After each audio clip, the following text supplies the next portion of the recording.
Hi again, everyone, and welcome to the latest edition of Sports Bash presented by TicketBash.com. I'm Peter Schwartz, joined by Vinny Tickets. A little bit later on in the show, we're going to have WizKid Vinny with his historical look at sports. We're also going to have our Yankees ticket giveaway. And Vinny, first of all, welcome back in. It is baseball season. You can feel it. You can smell it. I can smell the hot dogs. Can't wait for opening day, and can't wait for the season to get underway as the Mets and Yankees hope to do well in 2024. That's a good thing. Did you have any hot dogs the other day at the stadium? Or I don't think. No, there were no hot dogs at the food tasting, but I had a Judge Burger. Oh, okay. The Judge Burger worked out well. How was that? That was really good. And, WizKid Vinny dined very well. In fact, he had some nice food reviews, and everything was good. Too bad you weren't there. But you got to see the Citi Field one last week, so that was good. That was a good day. That was a good day. Well, never as good a day as Yankee Stadium. Yeah, that's true. And it is.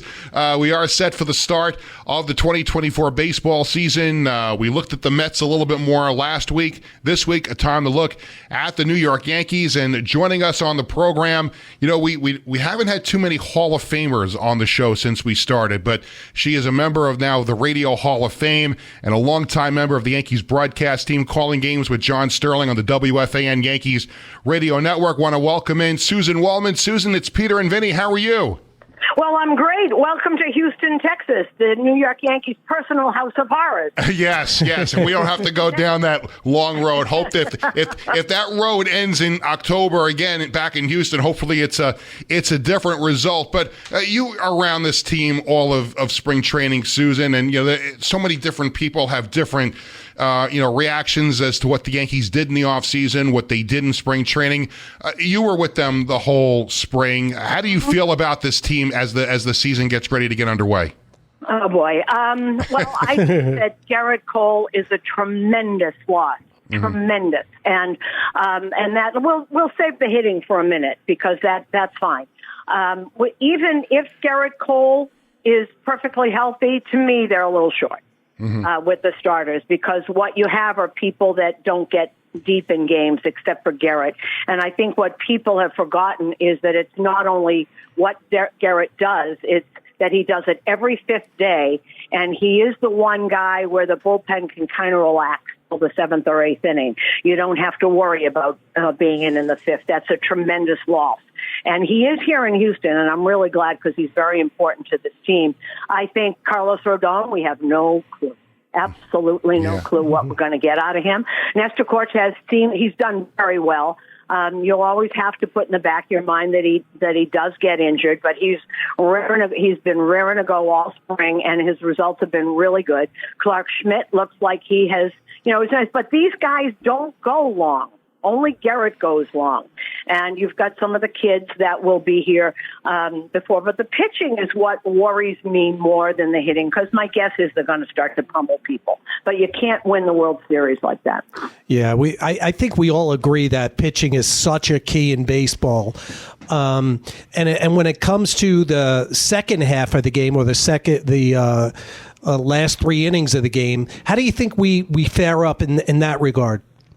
Well, you have no idea what's going to happen. Obviously, you got Clay Holmes at the end, and you got now two lefties in the pen in Ferguson and Gonzalez, who replaced Wandy Peralta, and you got Jonathan Loaizaga. And if Jonathan Loaizaga doesn't get hurt, see, there's ifs with all these guys. And Jonathan Loaizaga, they hope, will be that setup guy, the replacement for Michael King. But is he going to get hurt? Those are the kinds of things. And you talked about the pitching, Vinny, and I want to bring up something that the Yankees did not do. Because I know that what happens is that everybody gets all excited because someone is out there, and why aren't we signing him? There are really good reasons why they didn't sign Blake Snell. And by the way, Blake Snell left a $160 million offer from the Yankees on the table. And when Cashman called the agent and said, we need to know, he said, well, I can't tell you yet. It was the next day that they signed Marcus Stroman. And Marcus Stroman, to me, is going to be one of the keys in this rotation. This is a guy who has dreamed of being a New York Yankee since he was a little boy. He should have been here the first time and not gone to the Mets. I think he's going to have a tremendous year. He gives you innings. He gives you don't have to worry about things. He'll give up some runs. Well, he didn't the last time out. He actually, in case people don't know, the final game in spring training, wherever we were, it's all running together on me. He got a 1-2-3 inning on 3 pitches. That's I think, Suzyn, I thought he was a sneaky good signing by the Yankees. I was really happy to see that, and not just because he's a Long Island guy, and we're broadcasting right now, not far from Patchogue Medford High School, where he went to school. But I just thought that was a real sneaky good, because he has a lot to prove to people who are his naysayers, and I think he's going to have a great year for the Yankees. Do you know that his naysayers? It's not him pitching. It's the Twitter account and things said. Those things don't go on here. I mean, those things don't go on in the New York Yankees. They really don't. I mean, I've heard for years people walk in their trouble. No one's trouble here. I mean, they have things that happen, but I don't, that and not. And just I'm thinking opening day back in the Bronx. Can you imagine what he's going to feel to run out and be the opening day starter at Yankee Stadium? A little boy who was 5 years old or 6 years old and dreamed of being a Yankee, and there he is. I think the story is tremendous, and he's got a chance to really play a part here. Back to Blake Snell, because I want people to realize one thing. Blake Snell last year pitched in the American League West, where they have Grand Canyons, the stadiums. I've seen a lot of Blake Snell as a Tampa Bay Ray, who goes 5 innings, gives up fly balls, which turn into home runs in the American League East, and also walk people. It's a little harder here. And don't forget, they did make him an offer. And for those that say that the $30 million, which actually turns into $60 if he's a Yankee because of the tax, doesn't make a difference, it shouldn't matter. What if $10 million is the difference between re-signing Juan Soto and not? True. And that was going to bring me to my next question as we're talking to Suzyn Waldman, a Yankee broadcaster on the WFAN Yankees radio network. Juan Soto comes in the big trade. He's only signed for this year. There's already people that are petrified that this guy is going to leave the Bronx after 1 year. You saw him all spring training. How happy is he to be a Yankee? And is it realistic that he could be a Yankee beyond 2024? Well, if they give him the highest offer, I'm sure he will be. Juan Soto, you know what? People that look towards next year, you're going to miss an awful lot of good baseball. Just please stop. I mean, baseball to me, a season is like a soap opera. It evolves very, very slowly, and you don't win the World Series in March. And let's see what happens. I've already seen what Kevin Long told me when he walked in the door in Washington as a 19-year-old kid. He said, this kid is special. He's unbelievable. And he is. And he really is. He walks, and he will be on base all the time. And the great thing about superstars is they're always working. And during the spring, I watched Juan Soto, who doesn't need to work on anything, right? Because he's a major star already, out there with Luis Rojas every single day, working on his outfield work, working on footwork, working on how to throw the ball better. He doesn't have to do that. He's Juan Soto. He's fine out there, but he wants to be the best at everything he does. I see him practicing in the clubhouse with a towel where the arm should go, so that it doesn't go into the dye. Watch him out there practicing his footwork, because Rojas has changed it a little bit, so he's not so flat-footed. I'm watching him want to be the best he can be. Can we get through the season before we worry about next year? Good. That's a good point. One more thing for you, Suzyn. We've known each other since I was an intern at WFAN in 1988. You have had an unbelievably wonderful, Hall of Fame career. But it is Women's History Month. We just make it in here at the end of March, and you are a pioneer, a trailblazer when it comes to women, not just in baseball, but in sports in general. Do you, from time to time, reflect on your journey and what it's meant for you, and not just for you, but for young girls who are coming up and want to get into baseball and want to get into sports? Is that something that you reflect on and think about from time to time, or maybe you think about it all the time? No, I think about some of it all the time, but here's what I want to say about Women's History Month and all that. The first time that I was honored by the federal government in Women's History Month, and everybody made a big deal about it, was 1991. I'm looking forward to one of these days we don't have to have Women in History Month, because it's like it immediately makes you, these women are here too. So I look at it a little bit differently. Obviously, I'm not the only one in the clubhouse anymore. And when Jenny Kavanaugh was hired, I'm not the only one in the booth every single day. So I'm happy about that. But one of these days, we're not going to have to deal with it's something out of the ordinary.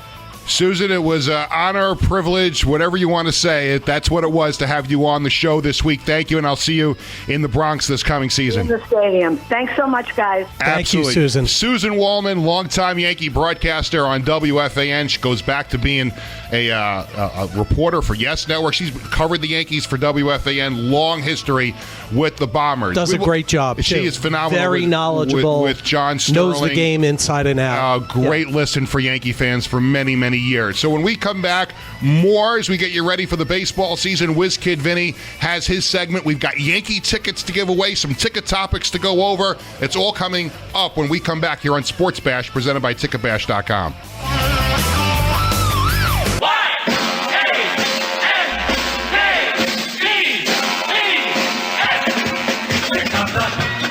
Welcome back to Sports Bash, presented by TicketBash.com. Let's leave that music going a little bit, Sebastiano. It is baseball season. Peter Schwartz back with you. Vinny Tickets will join us again in a few moments. Let's listen in a little bit more. Yes, Yankees. Yankees opening up the season in Houston. Next Friday, April 5th, is the home opener at Yankee Stadium. And me and WizKid Vinny had a chance earlier this week to go to the Yankees 2024 concession preview at Yankee Stadium. I know you had a really good time at that, right? Oh, yeah. You can thank the guy at the end of the table for not going. That's why you got a chance to go. Really?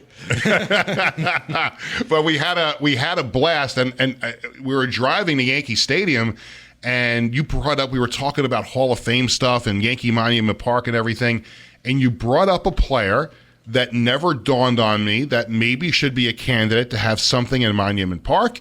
And we were going to go in another direction for you this week, but then I decided let's do this week's feature on the topic that you wanted to talk about in the car this week. Yes, I want to talk about the Crow himself, Frank Crosetti, the greatest winner in baseball history. That's right, the greatest winner, period.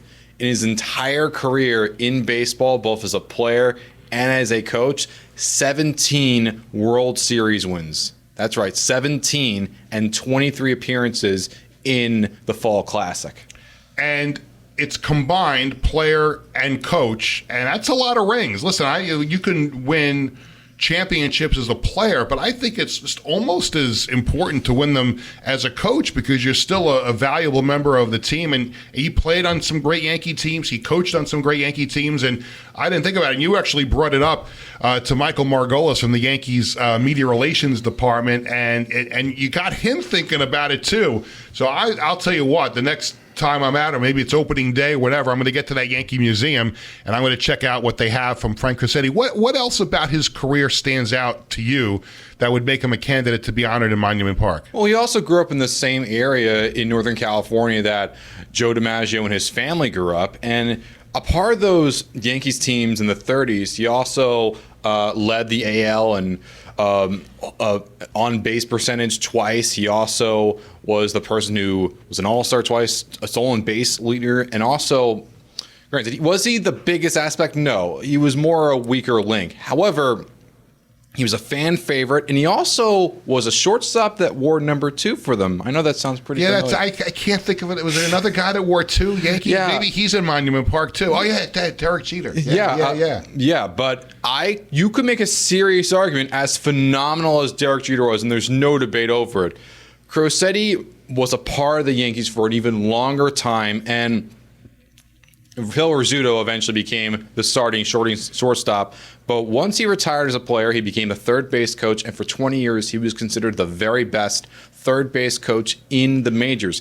Many teams wanted him to be their manager, but he said, nope, I'm completely fine where I am as a third base coach. The only time he left the Yankees after 20 years as a coach was for the expansion Seattle Pilots, because he wanted to be close to his family in California. Then 2 more years for the Twins. Then he died in 2002 at the age of 91 as the last surviving member of those Yankees teams from the 1930s. And it's estimated that he he called through over 16,000 times at third base to get people home. I remember coaching my kid, helping out and coaching third base, and I would get 3 runners thrown out at home. I was a terrible third base coach in Little League, so I stopped doing it. Thank you very much. Great job, and glad you had a good time at the Yankee event this week, as we're going to bring Vinny Tickets back in for our ticket giveaway and ticket segment as we get rolling here for the baseball season. And how about that? How about that segment from WizKid Vinny? Wow. You know what? He outdoes himself every week. Yeah, he really is amazing. Great job, Vin. Absolutely. So we've got baseball season underway. We had Suzyn Waldman on the show, and we thank her for joining us. And that leads us into our Yankees ticket giveaway. Absolutely. So this week we'll be giving away 4 tickets for the New York Yankees on May 5th at Yankee Stadium. That will be 4 tickets. Obviously, they're together. Although, funny thing. You had to throw that in. Were you going to give away 4 single seats? Well, I'm going to tell you something funny. Do you know that it's a very common question we get when people buy, I need 2 seats. Will they be together? Well, yes, they'll be together. I need 4 tickets. I could see if they say, well, I need 40 seats or I need 20 seats. But people will buy 2 tickets and then immediately, will they be together? So I don't know why I just threw that in. But yes, 4 tickets for the May 5th game for the Yankees. It's a Sunday afternoon against the Tigers. Game against the Tigers. And in order to get those tickets, follow us on socials. If you're already following us, share the post of the show, or like or make a comment on the post. That'll enter you into the contest. And then every Monday on our social, we'll make that announcement. So that'll be Yankees and the Tigers on May 5th at Yankee Stadium. The single seat thing got me thinking. I was telling WizKid Vinny this story yesterday. So 2006, I'm with the New York Dragons Arena football team, and we're playing out in L.A. And because the L.A. Clippers made the playoffs for the first time in years, our game on a Saturday night, the arena football game, got bumped to Sunday because the Clippers had the first right at Staples Center. So Charles Wong, who owned the Islanders, may rest in peace, and also owned the Dragons, wanted to do something nice for us while we waited the extra day. And so everybody in the traveling party, 40 people, he bought tickets for the Clippers playoff game for us to go. Now, I'm thinking to myself, how is he getting 40 tickets for the Clippers game? It was the toughest ticket in town. People were going nuts over it. We're on the bus from our hotel to Staples Center. We pull up, our GM and the coach get off the bus to go pick up the tickets. I'm saying to my broadcast partner, I'm like, where are they getting 40 tickets from? The 2 of them come back on the bus, and they're laughing hysterically. I'm like, what's going on here? Are we really getting into the game? He goes, good news, guys, we got the 40 tickets. Here's the bad news. They're all single seats. Oh, there you go. There you go. My partner and I wound up getting 2 tickets, 4 seats apart, so we had people move down a little bit, so we were sitting together. And there I am with my binoculars and my phone looking around, and I go, there's one of our players up there. There's one of our players up there. It was hysterical. Like, how did he get 40 tickets? Well, he got 40 single seats. Singles. Right. So that leads also into another ticket topic that you and I talked about off the air during the week. Buffalo Bills opening up a new stadium. It's under construction right now. And there was a story I guess it was in the Buffalo News. So a season ticket holder who has 8 tickets in a suite level, $20,000 or $28,000 a year for the 8 tickets in the old stadium, the current stadium. How much do they go up to in the new stadium? $29,000? $400,000, the same type of tickets that he had in the old stadium in the new stadium. And listen, everybody wants a great facility. The Bills needed a new stadium, but that seems like a bit of a reach. Yeah, I think sometimes, these owners, with a lot of the pricing models that they use, I think a lot of these owners are just completely out of touch with what the world can, with what the world is willing to spend to go to these events. And every team has done it. Every team, even some of these concerts, it's out of line. Really quick, next weekend, April 6th and 7th, next weekend, WrestleMania 40 is in Philadelphia. It's been a huge story. The Rock is back. They're doing all this stuff with Cody Rhodes and Seth Rollins and Roman Reigns.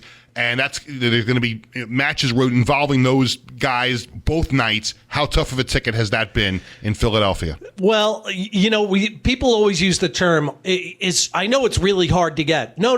It's not really hard to get. It's really expensive to get. It's very easy to click a button and pay the ridiculous price. But yes, it's a tough ticket, as the term goes. And that's going to be a spectacle at Lincoln Financial Field next weekend in Philadelphia. That'll do it for this edition of Sports Bash, presented by TicketBash.com. Thanks to our guest, Yankee broadcaster Suzyn Waldman. Thanks to WizKid Vinny for his great segment about Frank Crosetti. For Vinny Tickets, I'm Peter Schwartz. Thank you for watching and listening. Don't forget to join us every week, Sports Bash, with new episodes dropping Friday on YouTube and SportsBashMedia.com. And we air Saturday mornings at 8:30 on LI News Radio. For Vinny, I'm Peter. Thanks for watching and listening. We'll see you again next week.